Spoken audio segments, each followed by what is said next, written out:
Bonjour, je suis le docteur Sheldon Cooper et bienvenue dans cette vidéo dont le titre est « Les séries avec Matador ». Mais avant, je vais te demander de poser cette fourchette et de t'abonner à la chaîne. Et comme je te vois à travers l'écran, merci de fermer ta bouche.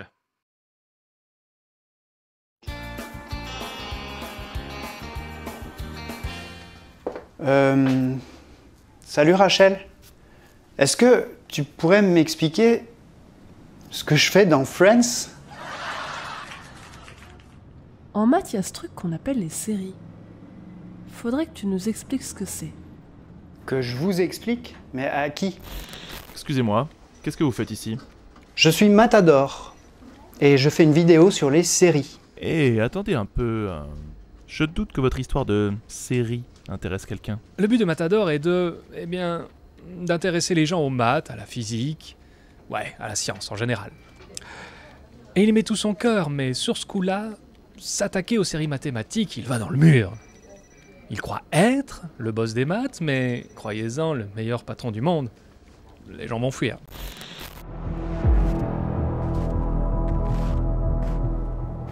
Excusez-moi? Je sais pourquoi vous êtes ici. Vous voulez parler des séries en mathématiques? Je suis certain que je peux leur expliquer clairement ce que c'est. Ce sera difficile. Difficile? Et toutes ces vidéos où j'explique les vecteurs, Descartes, le temps, les probas, les matrices? Vous pouvez toujours essayer. Mais ne vous attendez pas à faire 1 million de vues. Vous n'êtes pas Amixem. Je sais bien. Vous vous croyez peut-être au printemps de votre chaîne. Mais laissez-moi vous dire que si vous vous obstinez à créer des vidéos de ce genre, l'hiver viendra. Je n'ai pas peur. Alors bonne chance. Pour bien saisir ce qu'est une série mathématique, il est nécessaire en amont de bien comprendre la notion de suite numérique. Une suite en maths, c'est une sorte de collection de nombres. Par exemple, ceci est une suite. Ou bien encore ça, ou ça. Ce qu'il est important de comprendre, c'est que l'ordre des éléments est important dans une suite. Par exemple, cette suite n'est pas la même si je mets cet élément ici, ou bien là. Pour s'y retrouver, les matheux utilisent des notations. Généralement, la suite est notée U. U, c'est donc ça. L'ensemble de tous les termes, dans cet ordre. Et si on veut pointer un élément bien précis de la suite, le système qui a été trouvé, c'est de numéroter les éléments avec un petit indice en dessous de U. Par exemple, cet élément, qui est donc le premier élément de la suite U, on va l'appeler U0. Celui-là, c'est U1, puis U2, U3, et ainsi de suite.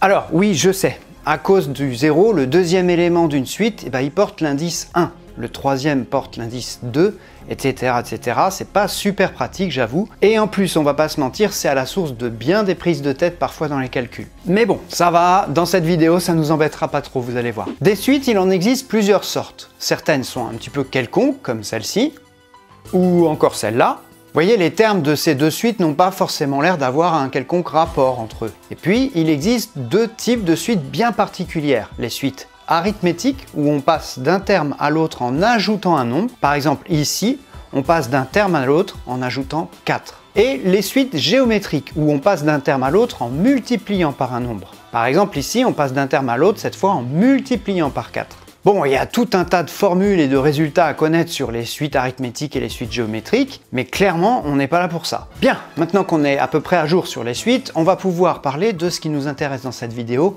les séries. Pour tout un tas de raisons que je ne vais pas détailler ici, il peut être intéressant de s'intéresser à la somme des premiers éléments d'une suite. Donc vous vous rappelez, les éléments d'une suite, on les note U avec un petit indice en dessous pour indiquer leur rang dans la suite. Donc si on veut faire la somme des 5 premiers termes de la suite U, ça donne U0 plus U1 plus U2 plus U3 plus U4. Et oui, on va pas jusqu'à U5, souvenez-vous, je vous en ai parlé tout à l'heure, le fait qu'on commence notre décompte à partir de 0, ça décale à chaque fois les indices. Si le premier terme est U0, le cinquième terme est donc U4. Alors, vous imaginez bien qu'en maths, on a trouvé un petit symbole mignon pour résumer cette écriture qui est pas très pratique. Bah oui, là ça va, mais imaginez que vous ayez la somme de U0 à U100. Et ce signe, c'est la lettre grecque sigma. On va donc écrire que notre série, c'est la somme des U. Mais pour indiquer que cette somme va de 0 jusqu'à 4, on ajoute un petit indice i à u, et on va indiquer en bas du signe somme que les i, ils démarrent à 0 et qu'ils s'arrêtent à 4. Voilà. Donc au lieu d'écrire U0 plus U1 plus U2 plus U3 plus U4, on écrit somme des UI pour I allant de 0 à 4 et on appelle ça S4. Alors là, peut-être que vous ne voyez pas encore l'avantage de cette notation, mais souvenez-vous, la somme jusqu'à U100. Bon, bah dans ces cas-là, on écrit juste somme des UI de 0 à 100.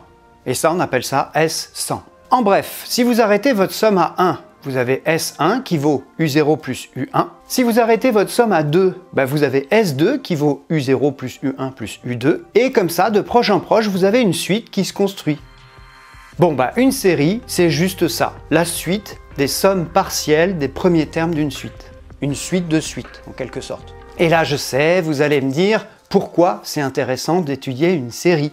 Eh ben déjà parce que le comportement de la somme des termes d'une suite, il peut avoir plusieurs destins différents selon le type de suite au départ. Par exemple, pour certaines séries, si on augmente la valeur de n, c'est-à-dire si on fait la somme d'un plus grand nombre de premiers termes, eh ben il peut arriver, et c'est même très fréquent, que la somme explose totalement vers l'infini. Typiquement, si je prends la suite de tout à l'heure, qu'on avait appelée U, ah oui, on les a toutes appelées U. Bon, disons que si on prend la suite géométrique de tout à l'heure, là, vous vous souvenez, on passe d'un terme à l'autre en multipliant par 4. Vous voyez les premiers termes? 4, 16, 64, 256, 1024, 4096, etc. Regardons les premiers termes de notre série. La somme du premier terme, bah, c'est facile, ça fait 4. La somme des deux premiers termes, ça fait 4 plus 16, 20. La somme des trois premiers termes, ça fait 4 plus 16 plus 64, 84. Et je ne vais pas vous faire un dessin, vous voyez bien qu'avec notre série, plus on va aller loin dans la somme, plus elle va augmenter. Et bien dans ce cas-là, on dit que la série, elle diverge. Mais parfois, il peut se passer un phénomène bizarre où la somme se rapproche indéfiniment d'un nombre bien précis. Un exemple? Prenons la suite de départ Vn, oui parce qu'il y en a marre de U, Vn égale 1 demi puissance n. Bah, ces premiers termes, c'est facile à calculer. V0, ça fait 1. V1, ça fait 1 demi. V2, ça fait 1 quart. V3, ça fait 1 huitième. V4, ça fait 1 16e, etc. Et si on fait la somme jusqu'à V0, bah, ça fait 1. Si on fait la somme jusqu'à V1, bah, ça fait 1 plus 1 demi. Si on fait la somme jusqu'à V2, bah, ça fait 1 plus 1 demi plus 1 quart. Et là, on voit se profiler quelque chose d'assez marrant. Si, c'est marrant. C'est que plus on va aller loin dans cette somme, plus on va se rapprocher de 2. Sans jamais l'atteindre. D'ailleurs, dans ce cas-là, on dit que la série, elle converge vers 2. À partir de là, vous connaissez les matheux, ils ont bâti des tas de résultats, des théorèmes qui permettent de servir des séries et d'en extraire la substantifique moelle. Parmi les séries les plus connues, on peut citer les plus célèbres d'entre elles, celles qui font vraiment parler d'elles parce qu'elles ont des propriétés assez fascinantes. La série harmonique, exponentielle, les séries géométriques, les séries de Riemann, les séries de Bertrand. Mais là, ça deviendrait un petit peu trop pointu pour que cette vidéo reste grand public. Alors, si vous êtes intéressé, je vous mets des liens en description de cette vidéo pour aller plus loin. C'est pas un drame, Sheldon. Si, j'ai parié que Franck ne ferait pas sa vidéo, et j'ai perdu mon pari. Et devinez ce qu'on avait parié? Je dois faire l'intro de sa fameuse vidéo. Ne te mets pas dans cet état. Je me demande bien ce qu'il va te faire dire. Mais t'as perdu, Sheldon. Tu me dois cette intro. Je sais. Attendez un peu. Fais voir ton téléphone. Pourquoi? Puisqu'on est déjà dans la vidéo, cette intro doit déjà exister. C'est impossible. C'est ce que je veux vérifier. Mais, ça violerait le principe de causalité. Relax, c'est YouTube, on n'est pas obligé d'être cohérent, hein. En tout cas, je me demande comment ça va finir. Mais t'es qui, toi, au juste? Vous le sauriez. Si vous aviez regardé la vidéo sur les séries. Alors? Est-ce que tu vas t'abonner? Moi? Je sais pas, je connais même pas le nom de ta chaîne. Bien sûr que si. Je suis celui qui a fait cette vidéo. Dans tes rêves, cette vidéo est une légende. Vous en êtes sûr?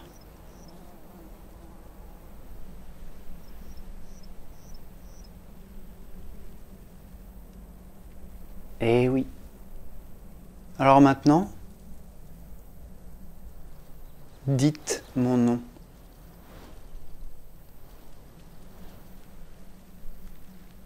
T'es Matador? Et comment que c'est moi?